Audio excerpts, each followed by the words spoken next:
I'm about to prove that all y'all the same. Look, if you next to your boyfriend, show him this video. I guarantee all 5 fingers will be down because you probably did it along with all the other women in the world. You ready? Put a finger down if your girlfriend ever just goes, I'm fine. Forget about it. Nope, never mind. Like, forget about it. Like, hey, if you guys want to keep me in your thoughts, nothing's wrong with me. Sunday morning, April 3rd, 2022, 10:47 a.m. The Michael Ann Russell Jewish Community Center in North Miami Beach is packed with families. Children are splashing in the pool, parents chat over coffee. An 11-year-old girl practices her backstroke during her swimming lesson. Then 5 gunshots crack through the air. A woman falls to the concrete. Blood pools beneath her as parents grab their children and run. But the man with the gun doesn't hurry. He doesn't panic. He walks away like he's done this before, because he has. This wasn't Carl Watts Jr.'s first murder. It wouldn't even be his second. Here are the facts.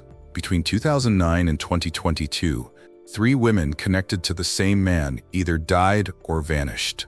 February 2009, Vickie Simmons, age 25, found dead in a Miami motel room. A detective told her sister they suspected her boyfriend Carl Watts Jr., but couldn't prove it. June 2014, Traquita Scott, age 24, disappeared after meeting with Carl Watts Jr. Her car was found, her body never was. April 2022, Shandell Harris, age 30, shot dead at a Jewish community center. The shooter, her husband, Carl Watts Jr. This man's criminal record started in 1994. Armed robbery, kidnapping, aggravated battery. Yet he remained free for decades. 48 hours before Shandell Harris died, she posted on social media about knowing her worth and not settling. She had just filed a police report saying Carl stabbed her 6 times. The police knew where he was. They knew what he'd done. They didn't arrest him. How does a man with 2 women already dead or missing around him get the chance to kill a third? How does a system fail 3 families so completely? The answer lies in a trail of paperwork, ignored warnings, and decisions that cost 3 women their lives. Welcome to True Crime Anatomy, where we examine cases the media overlooked. I'm your host, and today we're uncovering a pattern of violence that stretched across 13 years in South Florida. To everyone watching, thank you. This isn't about entertainment that we find joy in reporting these crimes. It's so people can be aware and take precautionary measures. Experience is something you pass through, and that's exactly why we share these stories, so others can learn from them. So please share, you might help save someone's life. Wishing you and your loved ones safety. Before we begin, please subscribe and hit the notification bell. Your support helps us bring attention to these untold stories. Who was interested first? Who said I love you first? Who's more protective? Who cleans more? Who eats the most? Who spends the most money? Who is most likely? To understand this case, you need to know who these women were. Not just their names or ages, but their dreams, their children, their hopes for the future. Vickie Simmons graduated from Booker T. Washington High School in Miami. At 25, she was raising 2 young children on her own. Her sister Leshan Jones described her as quiet, someone who kept to herself but loved to dance. When money got tight, Vickie took a job as an exotic dancer to support her kids. It was temporary, she told her family, just until she could save enough to start over somewhere new. 5 years later, in Miami Gardens, Traquita Scott was building a different life. At 24, she'd already worked at U-Haul for 5 years. Her coworkers loved her. She had 2 children, a daughter with her fiancé, and a son from a previous relationship. On her desk at work, between customer invoices and shipping labels, sat a stack of papers that revealed her real dream. Applications for the Miami-Dade Police Academy. She'd recently gone on a ride-along with a Miami Gardens officer. She wanted to protect people. She wanted to serve her community. Then there was Shandell Harris. Born July 15, 1991 in Miami, she faced tragedy early. At 17, her boyfriend died in a car accident, leaving her to raise their daughter alone. But Chandel refused to become a statistic. She moved to Albany, Georgia, enrolled in Turner Job Corps, and earned her GED. She became a home health aide, then a motivational speaker. Her Facebook posts were filled with encouragement for other young mothers. Her biggest dream? to become a Miami-Dade County Commissioner. She wanted to change the system from the inside. 3 different women, 3 different paths. But look closer. All were young mothers. All were trying to build better lives. All were independent, ambitious, strong, and all of them met Carl Watts Jr. Carl Monty Watts Jr. wasn't hiding in the shadows. He lived in plain sight in Miami, working as a garbage collector. Neighbors saw him leave for work each morning. He attended family gatherings. He dated openly. But pull his criminal record from Miami-Dade County Court and a different story emerges. 1994, armed robbery. He was 18 years old. The convictions pile up through the decades. Aggravated battery, kidnapping, false imprisonment, possession of a firearm by a convicted felon. Between 2004 and 2007, he served time in Florida State Prison. The details of that case remain sealed, but court documents show a pattern of violence against women. By 2009, when Vickie Simmons died, Carl had been arrested multiple times. By 2014, when Traquita Scott vanished, Fort Lauderdale police had already marked him as a person of interest in Vickie's death.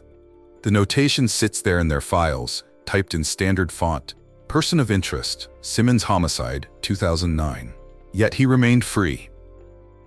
A source close to the investigation told reporters that Carl had a specific pattern. He chose single mothers. He targeted women who were trying to improve their lives. He looked for strength and independence, qualities he would then systematically try to destroy. The FBI's Behavioral Analysis Unit has a term for this: targeted selection. Carl wasn't choosing victims randomly. He was hunting. Miami-Dade police knew his history. Fort Lauderdale police had him flagged in their system. The Florida Department of Corrections had his fingerprints, his DNA, his photograph. 3 different jurisdictions, 3 different databases, none of them talking to each other. He had a type, he had a method, and he had all the time in the world, because the system that should have stopped him was broken. Every relationship with Carl Watts Jr. started the same way. For Vickie Simmons, it began around 2007. Her sister LaShawn would later tell investigators that Carl showered Vickie with attention. He helped with her kids. He paid for dinners she couldn't afford. When she worked late at the club, he'd wait outside to drive her home. Safe, protective, caring. But the relationship turned toxic fast. They'd break up, then get back together. Each time, the cycle got shorter. The good periods lasted less. By 2009, they were meeting at the Sun End Surf Inn on Biscayne Boulevard, a motel known for hourly rentals and cash transactions. Not exactly the romantic dates from when they first met. February 17, 2009. Vickie Simmons had been dancing at a Miami club. Carl accused her of flirting with customers, part of her job. Her sister said they fought constantly about it. That night, Vickie told her family she was done. She was leaving him for good. The housekeeper knocked twice. No answer. She used her master key. What she found inside sent her running to the manager's office. Vickie Simmons, 25 years old, was dead. Miami-Dade police arrived within minutes. They photographed the scene, they collected evidence, they interviewed guests in nearby rooms, but here's what they didn't do. They never released the cause of death. 13 years later, that information remains sealed. What we do know comes from Vickie's sister, LaShawn Jones. She says a detective pulled her aside weeks later. "We think it was her boyfriend, Carl," he told her, "but we can't prove it." No arrest was made. Came to my home and asked me, have I seen her? Then it was like, no, something's not right. Traquita Scott's story started differently, but ended the same.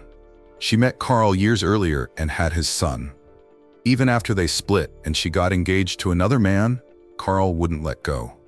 Her U-Haul co-workers witnessed what happened next. They told police that Carl would show up during her shifts. No warning. He'd walk straight to her counter, grab her by the arm, and pull her outside. Customers would stare. Her manager tried to intervene. One coworker said he'd drag her out like she was property, not a person. The manager eventually filed for a restraining order on Traquita's behalf. But restraining orders are just paper. And Carl didn't care about paper.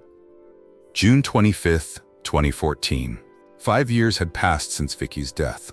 Traquita Scott spent that morning with her mother, driving her to appointments after surgery. Her mother would later tell police that Traquita seemed nervous. Her phone kept buzzing. Each time she looked at the screen, she'd press decline. At 3:47 p.m., she sent her last text to her fiancé. 4 words, "I love you, baby." According to Carl's own statement to police, Traquita arrived at his place around 3:30 p.m. He claimed she needed money for their son. He claimed she left at 4 p.m. He claimed he didn't know where she went. Her children waited at daycare. 5 p.m. came and went, then 6 p.m. The daycare called her fiancé, then her mother, then the police. July 2nd, 7 days later, a jogger spotted Traquita's 2007 Nissan Altima abandoned in a remote area. The car was processed for evidence. No blood, no signs of struggle, no Traquita. Her body has never been found. She broke up with him and she was moving on, and he wanted to see her about giving money for her son. And we told her, don't go see him by herself. But she thought that, this would never happen. Shandell Harris thought her story would be different. She met Carl in 2019 after returning to Miami from Georgia. Her friend Angela Copeland remembered how Chandel described those early days. He made her feel like a queen. Carl supported her speaking engagements. He encouraged her political ambitions. He talked about their future together. On Valentine's Day 2021, they got married. Chandel posted photos on Facebook, her in white, him in a suit, both smiling. The photos looked perfect. But perfection never lasted long with Carl Watts Jr. Look at the timeline. With each woman, the romance period lasted about 6 months. Then something shifted. The attention became surveillance. The protection became control. The love became ownership. Why do you think each woman initially stayed? What made them believe things would get better? Leave your thoughts below. April 1st, 2022. Shandell Harris couldn't sleep. She'd found text messages between Carl and another woman. The argument started at midnight and continued until 7 a.m. Miami police reports show what happened next. Chandel told Carl she wanted a divorce. He punched her in the face. Then he grabbed a kitchen knife. 6 stab wounds, her arm, her hand, her thigh. Blood covered their apartment floor. Carl put a gun to his own head. Told her if she left, he'd kill himself. To survive, Chandel did what she had to do. She told him she loved him. She let him bandage her wounds. She went with him to Family Dollar to buy medical supplies. And when he stopped to get gas, she secretly called her mother from the store bathroom. Text messages recovered from the victim's phones show the progression. Early messages full of hearts and promises. Then questions about where they were, who they were with. Then demands. Then threats. Fort Lauderdale police had a restraining order on file for Traquita. Miami police had multiple domestic violence reports for Vicky. On April 1st, 2022, Shandell Harris filed a police report about the stabbing. She pressed charges. She took photos of her wounds. The police knew where Carl lived. They knew what he'd done. They had his previous record. They had 2 women already dead or missing. They issued a warrant, but they didn't execute it immediately. It was a weekend. Resources were limited. It wasn't classified as high priority. 48 hours. That's how long Carl Watts Jr. remained free after stabbing his wife 6 times. 48 hours that would cost Shandell Harris her life. April 3rd, 2022, 10:47 a.m. The Michael Ann Russell Jewish Community Center. This time was different. This time there were witnesses. Dozens of them. Shandell Harris thought she'd be safe at a public pool on a Sunday morning. Her 11-year-old daughter Simia was taking swimming lessons. Her mother Dulcinea was there too. Families everywhere. Surveillance footage shows Carl Watts Jr. arriving in his vehicle. He walked through the parking lot. No hesitation. He found Chandel near the pool area. According to the arrest report, he offered her money to drop the stabbing charges from 2 days earlier. She refused. She told him to leave. A witness named Maria Rodriguez was sitting 20 feet away. She told NBC Miami, "I heard him say something about charges." She shook her head. Then he pulled out the gun.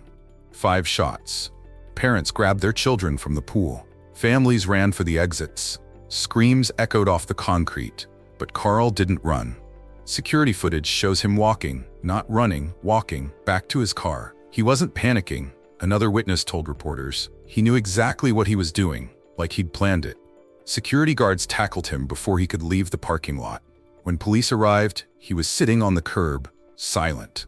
Shandell Harris was pronounced dead at the scene. Her daughter watched it all. When Miami-Dade officers arrived, Carl said 4 words, "I want my lawyer." From that moment, he never spoke about the case again. Not about Shandell, not about Traquita, not about Vicky. He invoked his Fifth Amendment right to remain silent, and hasn't broken that silence since. The charge, second-degree murder with a deadly weapon. Sir, you were arrested for 1 count of second-degree murder. Now he's locked up with no bond. This raised immediate questions. Florida law defines first-degree murder as premeditated and deliberate. Carl drove to the JCC knowing Chandel would be there. He brought a loaded gun. He shot her 5 times in front of witnesses. So why second degree? Here he followed her and chased her down and shot her, like an animal, like he was doing hunting. It's very scary. I heard a big boom, and then I saw the shooter running after someone and shooting. He had a small handgun, and then we ran. Prosecutor Catherine Fernandez explained it to reporters. "We charge what we can prove beyond reasonable doubt. Without Carl's confession, without the murder weapon, which was never recovered, prosecutors chose the safer charge.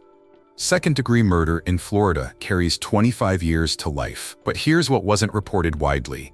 With credit for time served and good behavior, Carl Watts Jr. could be eligible for parole in 2047. He'll be 70 years old. The families of 3 women will have waited 38 years for justice. If he gets parole, they'll have received 25. Vickie's sister LaShawn said it best outside the courthouse. He took 3 lives, but he gets to keep his. How is that justice? The gun used to kill Chandel was never found. Police searched Carl's apartment, his car, the route between his home and the JCC. Nothing. The weapon that ended Shandell Harris's life vanished, just like Traquita Scott's body. Some evidence disappears, some justice gets delayed, but some patterns are too clear to ignore. Detective Angel Rodriguez from Miami-Dade made a statement to the press on April 6, 2022. Our cold case unit is revisiting the Simmons case. Revisiting. After 13 years, after 3 women, the paper trail tells its own story. Freedom of Information requests revealed dozens of documents. February 20th, 2009, Miami-Dade incident report for Vickie Simmons. March 15th, 2009, detectives note stating suspect boyfriend Carl Watts. June 26, 2014, Fort Lauderdale missing person report for Traquita Scott. June 28, 2014, Carl Watts interviewed released. April 1st, 2022, Miami police stabbing report with Carl Watts named as attacker. April 2nd, 2022, arrest warrant issued but not served. Each document sat in its own system. Different case numbers, different databases. No one connected the dots. Here's a question for you. Should police departments be legally liable when they fail to connect cases like this? When 3 women are hurt by the same man across 3 jurisdictions, who's responsible? Leave your answer in the comments. April 8th, 2022, a Macy's in downtown Miami. Dulcinea Harris walks through the children's formal wear section with her granddaughter. Simia Davis is 11 years old. She needs a dress for her mother's funeral. "I want you to stand out," Dulcinea tells her. "Your mother would want you to look beautiful." 5 days earlier, Simia watched her mother die at her swimming lesson. She's not alone in her loss. 7 children lost their mothers to Carl Watts Jr. Vickie Simmons left behind 2 children. They were 5 and 7 when she died in 2009, and nobody stopped him from doing it again. Traquita Scott's children were 3 and 6 when she vanished in 2014. They're teenagers now. Every birthday, every Christmas, they ask the same question their grandmother can't answer. Where is she? Go get it, thank you. Yes, Lord, the horse and buggy is so yes, Lord, this is so beautiful. Fly high, my sister, fly high. Fly high, baby. Fly high. Fly high, baby, fly high. Fly real high. Fly high. Keep it, Maya. Keep it. Hold it more. Yeah, that's cool. You can give it, don't fall. Ready? Let's go, let's go.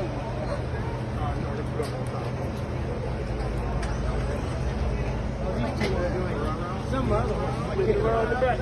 Back on up. Get around. You don't got to worry about these 2. Hi, honey, you look real sharp up there.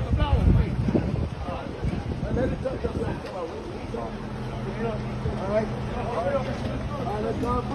it back for me. Load it back. We'll get you all to return your cars right now for me. Going it up.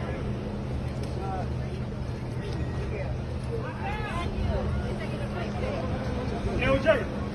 Look, where's Julia? Julia! This is so sad. We miss you, baby. But other questions remain. Where is Traquita Scott's body?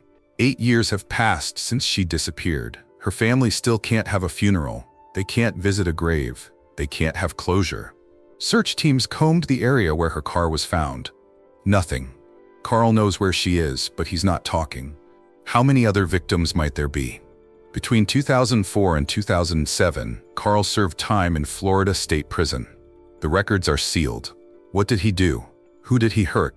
After his release in 2007, he met Vicky. Was she really his first victim, or just the first we know about? Comment below.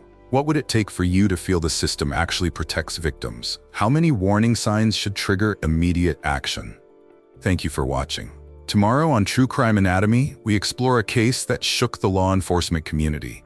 A decorated detective with 20 years on the force becomes the very predator he swore to stop. How did his badge protect him for so long? But before you go, don't forget to subscribe, like, and share.